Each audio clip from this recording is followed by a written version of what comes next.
Eamon Khan here for Seconds Out with the great Barry Jones. Barry, good to see you. Let's get straight into the conversation. The IBA, what's your read on what the IBA are trying to do, the concept, the fighters that they've got here today? What do you think they can do in the sport?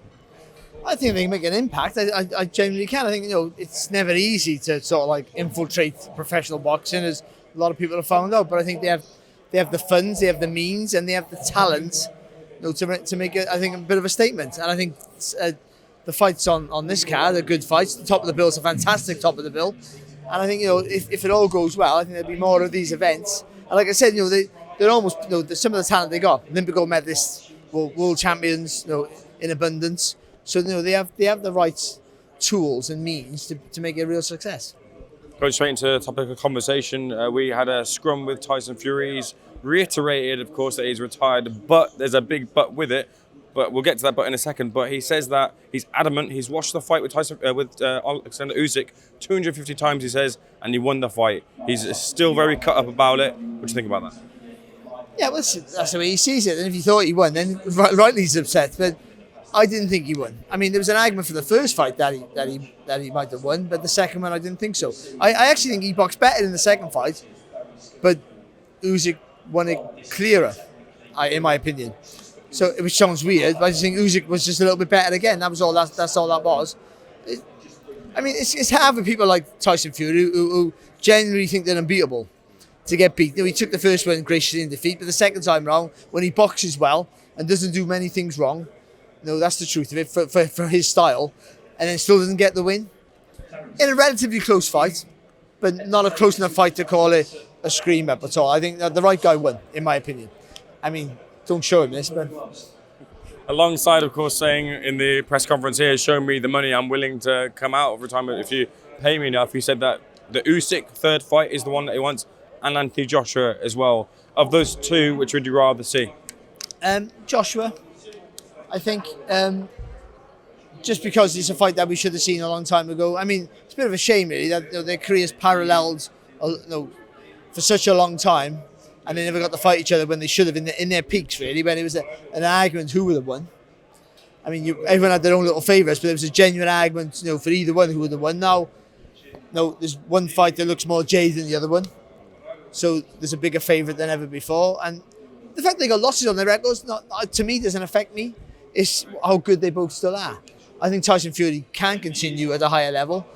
Anthony Joshua, I think the jury's still out whether he can continue at the highest level. I would say that. I think potentially he can, but there's still demons within him that he has to expel. I don't know how he does that. I mean, just because we saw in the Dubois fight, he wasn't boxing with the same confidence we'd seen in the fight before. And that's been a problem for him since the Ruiz breakdown. Maybe before we never saw it, because when people are winning fights, you don't see the frailties. When they lose, that's when they are highlighted, and then we start picking holes in these people. And then when you're a public figure like he is, those holes are magnified and they're rammed on your throat, and they can manifest into a lack of self-confidence, even more so, which I think he sort of has a little bit. But against Fury, you think, I'm not going against a guy who's a killer, punching wise, so maybe he would fancy being more aggressive.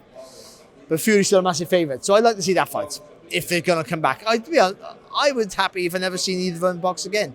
They both had massively successful careers. They both won so much. They've earned loads of money. This is an unforgiving sport where you might not think you're taking damage, but in 20 years' time, all these punches have an effect. So why do you need to? You've had a great career, and no one wants to finish on a loss. No one wants to finish on two losses like Tyson Fury, but you've lost to the very best, one of the greatest boxers who've ever lived. Cruiserweight champion, heavyweight champion, undisputed in both. It takes some doing. So it's a good time for him to bow out, I think. But I don't think he will. I think he'll come back. I'm going to say something that's a little bit odd, but I've been thinking about this the past couple of days. If Tyson Fury were to retire, having not been crowned undisputed champion or collected all those belts, will he have underachieved in some form? He'll think that, but I don't think that. No, I think he hasn't overachieved, but he's done what his ability has deserved, I think. And his story of when he came back from the problems he had after beating Klitschko in Germany was an amazing win. Of course, no one thought he could do it, including me. And then the problems he had with that, the stuff that that the ban and all the rest of it, and also the mental health problems he had to come back from all that, and what he's produced against Deontay Wilder was fantastic. So it's a great career. Undisputed is a thing you want to have, but I don't think that defines you so much. He won't feel that way. I mean, he had the opportunity to cement his name as being clearly the best in his era, and he never did that. But he's still a pretty good career, and the money he's earned has been ridiculous, by the way. And I know it sometimes goes beyond that because your ambition wants more for it. But I mean, still, when you're retired and you've got all these belts on your wall, which he has them all, and you've won everything, and you've been the champion of the world, that bank balance must help. So there's no need for him to feel sad about his career. It's been a fantastic career, and by the way, the older you get, the more appreciative you are of what you've done. Even me, people, what I've done, I'm more appreciative now than I was when I was doing it and when I retired. So for what he's won and what he's done, I mean, with age, that will fill him with pride. Tyson was incredibly adamant, though, about wanting to see Deontay Wilder ride off into the sunset off the back of his weekend's outing, saying he wasn't the fighter he once was, and the 3 fights he had with him really took it out of him, essentially ended his career. Do you share the same feeling of Tyson Fury saying that Wilder might need to hang up the gloves? I think so. I think when you're a gruesome puncher like Deontay Wilder, whose punch is long, you have to commit to every shot, and that commitment is where you get the power from, because you get the speed and the ferocity in the punch. So when you lack a bit of confidence, you slower with the shot. You don't commit to the shot, and it lacks a bit of pace. And with Wilder, because he's not a big heavy lump, he needs that pace in the shot, that speed, that velocity in the shot to really make an impact. And with a lack of that, he's not going to be the same animal. And we've seen that recently in the last couple of fights, and in the fight recently as well. So I think there's always money to be earned for him, and that seems to be the theme of the heavyweight division. There's always money to be earned, but he doesn't get to where he was again, in my opinion. And he'll look for fights with Joshua, who looks like a guy who also lacking in confidence. But I think he struggles against Joshua as well, unless he goes out full and fully committed. And I think now he's questioning himself. It's hard to get that back. Is there fuel still in that fight between Joshua and Wilder? A little bit, but not as much. Not like there is Joshua and Fury. I don't think so. I don't think so. But it's intrigue because, again, these are the 3 guys we were talking about, who never sort of boxed each other until Fury boxed Wilder. So we haven't really got that trilogy where they've all sort of had a pop, or something. One's boxed both at least. So if we can get that, at least that'd be something we can talk about. But it doesn't interest me anymore. There's a new generation of heavyweights now. I think they have to yield to those. There's a new Usyk's going to be on his way out now. I think anytime soon. I think he's got a year left maybe. Saying if he beats Dubois, it might be less than a year. It might be a couple of weeks he has left. But if he beats Dubois, then what's his motivation to search on for how much money can he have? He's won everything. I mean, as long as he's healthy and he's fine, he can carry on. But I mean, I think there's a new crop coming through, and I think let's focus on them. We've now had the announcement that Eubank Jr. and Conor Benn will be taking place for the rematch later on this year.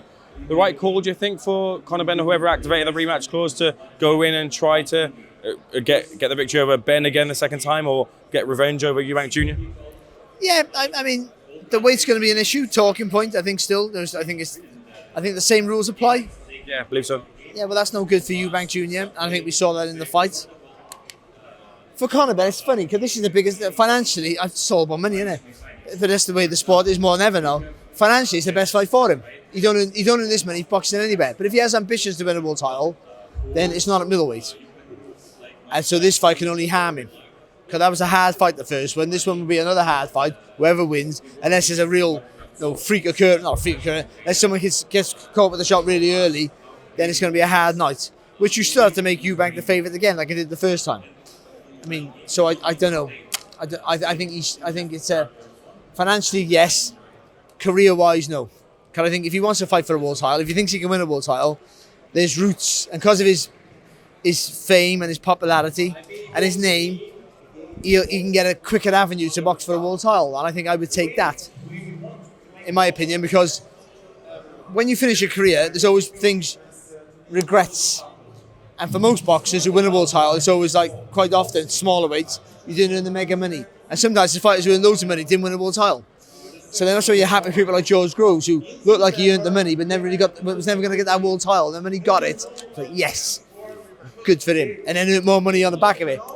So you always want him to just get that last little, I got that world title as well to go with the money, or I got the money to go with the world title. So chase the glory now. He's earned a lot of money, Ben, and there's more money to be earned. I'm saying this, though, but I haven't got 10 whatever million offered to me. So I probably think he can win this fight. And so it's commercially and everything about it, it's the best fight for him. Career-wise, if he's ambitious to win a world title, I'm not quite sure. From a Ben perspective, what does he do to turn the defeat into a victory?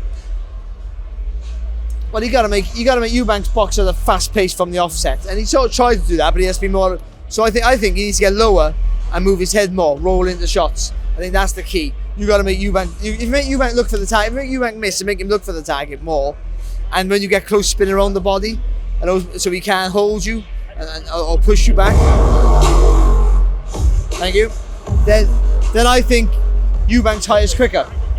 But if you give Eubank, if you're trying to box from range and Eubank does a target to hit, when you hit, that mental satisfaction, even when you're physically tired, the endorphins, it keeps you pumping, keeps you going, because it keeps you focused. So you need to get that focus. When your focus wanes, that's when you start to tire. Because you make mistakes and you tense up. So you need to keep that away from him, and that's by making him miss and making him pay. Eubank Jr., does he have to do this much of the same to get the repeat victory? He goes trying to make the weight better. I think that's clearly, he needs more energy, I think so, and to be more physical, I think. When you say make the weight better, could you, from a former fighter's eye, could you glean how he did it? Could you take much from what you saw? Well, he did it how he always does it, I think, and that's always worked for him. But he's older now and thicker set now than he used to be. So he's got to adapt quicker, whether it's more sacrifice early in your camp to start training at a lower weight and maintain that. I mean, they'll know more than me now, because making weight when I was making weight now is a different science.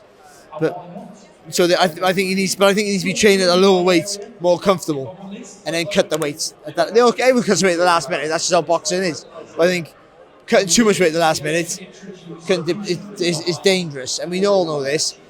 And I think the weight's dangerous for him anyway. He's not a middleweight anymore. But if he signs the contract to make middleweight, you can't blame anyone else. He signs it, that's what it is. You're not talking about people who have no money saying, I can't afford to turn the fight down. You're talking about guys who made loads of money, who can't turn the fight away because it's so much. But I mean, it's not as if they're going to be poor if they don't. So you're taking the risk your own self. I mean, sometimes you can blame promoters and managers and all that about, because you're going, curse you, saying take the fight because there's a financial incentive for everybody. But he's his own man now. There's no pressure on him, either one of them, to take any fight. That's the truth of it. It's a pride for these two. So yeah, I think if you can try and get down lower earlier and try and maintain that weight, and then cut it less of him, more sensible, that might help him. But, I mean, it's dangerous either way, I think. Very last topic, Usyk versus Dubois. Look, a lot of talk about Dubois, his momentum, but is he a different fighter, different enough to beat Usyk the second time? Is Usyk slipping, as people seem to be saying, from his glory days of a couple of years back? Are people saying that? Is he slipping? Yeah, that's generally the read of boxing fans that I see. Some members of the media, the public, maybe he's just lost that little bit of a half step. Not like massively, but still not as good as how great he once was. Yeah, I don't really see it. I mean, he's had to adapt because he's boxing bigger guys, isn't he? And by the way, boxing like 6'4" to 6'7", that's an adjustment, and it's hard for him, the way he is, to close that gap. Because he's not a Lomachenko. People think he's like the cruiserweight Lomachenko. He's not. His footwork's not the same. He doesn't dip and spin. He slides and steps back. That's how he does it. So and he blocks a lot of stuff. So I think for him, I don't think he's slipping. I see the same fight. I think Dubois is much more confident than he used to be, and that will help him. And he might have more of an impact. He has to hurt Usyk, and I'm sure he can. But I still think Dubois makes you think more than any other fighter. And for heavyweights having to think, a bit like I was saying about with Ben and Eubank, making him miss and all the rest of it, tires you out. That making them think makes them panic. When they panic, you get tense. When you get tense, you tire. When you tire as a heavyweight, you're all over the place. And that might happen again. Is there a hole that you've seen in Usyk's game that media, pundits, whatever, haven't spoke about? Because we keep hearing the simple plan of you just need to get in there and get on him and that will get him out of there. But is there more to it? Is there more to expand on that from what you've seen? Well, to beat him. Yeah. I mean, it has to be the physical pressure. You've got to try and keep him on the end of your jab, which is difficult. I mean, so, and also, if you can try and, because he slides in and bounces out. So when he's doing this little bounce, and when he bounces, his front foot steals the space. So he bounces and he gets lower. When he gets lower, because his front foot's closer, when he comes back up, he's close to you. And then you oh, what happened here?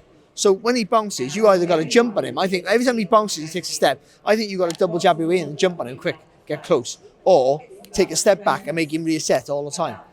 But the jab's the key for you. And Dubois got a good jab. You got to try to keep him in that jab, hard against the southpaw, but hit him on his body. Stop the movement. Try and stop the movement, and then work him, and then work away with him. I think that's the plan. Last thing, if Usyk does get the victory, does he retire? Yes, I think so. What else have we got to prove? I think so. I think he's sensible enough to realise, as much as the fame's been great for him in recent times, heavyweight's a different level of fame, of course.